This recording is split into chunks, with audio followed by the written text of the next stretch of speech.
బైబిల్లో 1 కొరింథీయులు 1:9 మిమ్మల్ని పిలిచిన దేవుడు నమ్మదగినవాడు అని పౌలు గారు అంటున్నారు. మరి నమ్ముతారా? మనల్ని పిలిచిన దేవుడు నమ్మదగినవాడు, ఆయన మాట ఇచ్చి నెరవేర్చేవాడు, నిరంతరం మనల్ని నడిపిస్తాడు అని. అయితే వినండి, ఈరోజు దేవుడు మీతోనే మాట్లాడుతున్నాడు. మరి ఈ రోజును దేవుని వాక్యదానంతో ప్రారంభిద్దామా?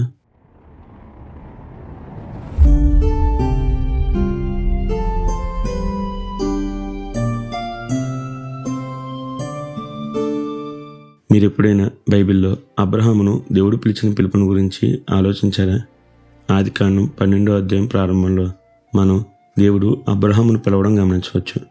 అయితే అక్కడ దేవుడు పిలిచిన పిలుపుని చూడండి.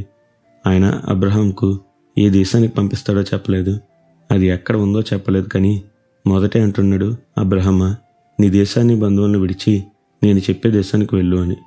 చూసారా? అంటే అబ్రహాంకు ఆ దేశం తెలీదు, అక్కడ ప్రజలు తెలీదు, అసలు అది ఎక్కడ ఉందో కూడా తెలీదు. కానీ దేవుడిని నమ్మి పిలిచినవాడు నమ్మదగిన దేవుడు అని విశ్వాసంతో అబ్రహాము అడుగు వేయాలి. చూసారా దేవుడు పిలిచే విధానం?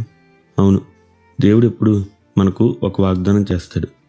అది మనల్ని నమ్మమని, ఆ వాగ్దానం స్వతంత్రించుకోవడానికి మనం చేయాల్సిన పనులను తెలియజేస్తాడు. అయితే వినండి, ఆయన ఎప్పుడూ కూడా మీకు ఆ వాగ్దానం నెరవేరే క్రమాన్ని మాత్రం వివరించడు. కేవలం మీకు వాగ్దాన ఫలాన్ని మాత్రమే చెప్తాడు. ఆ ఫలాన్నే దయచేస్తాడు. మధ్యలో ఉండే క్రమం అంతా కూడా మన విశ్వాసం పైన ఆధారపడి ఉంటుంది. ఈ వాగ్దానాన్ని స్వతంత్రించుకునే క్రమంలో దేవుడు మనల్ని సరిచేస్తాడు, సిద్ధం చేస్తాడు. అవును కదా, అబ్రహాం జీవితంలో కూడా అంతే. దేవుడు వాగ్దానం అయితే చేశాడు, కానీ దానిని స్వతంత్రించుకునే క్రమాన్ని అబ్రహాంకు వివరించలేదు.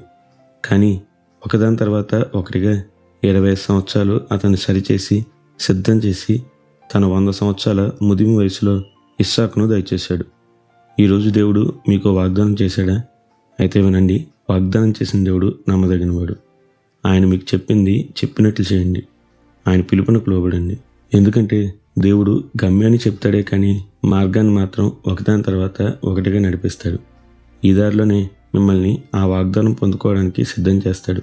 మీలో లోపాలని సరిచేస్తాడు. అందుకనే విశ్వాసంతో ఉండండి. మీకు జరిగే ప్రతి విషయం మేలు కలుగుడికే సమకూడి జరుగుతున్నాయి. నమ్మండి, మీ వాగ్దానాలు మీరు తప్పక స్వతంత్రించుకుంటారు. ఎందుకంటే మన దేవుడు మాట ఇచ్చి తప్పనివాడు, నమ్మదగినవాడు. అందుకే నిత్యం ఘనత మహిమ ప్రభావములు యేసుక్రీస్తు నామానికి కలుగునుగాక. ఆమెన్. హల్లెలూయా.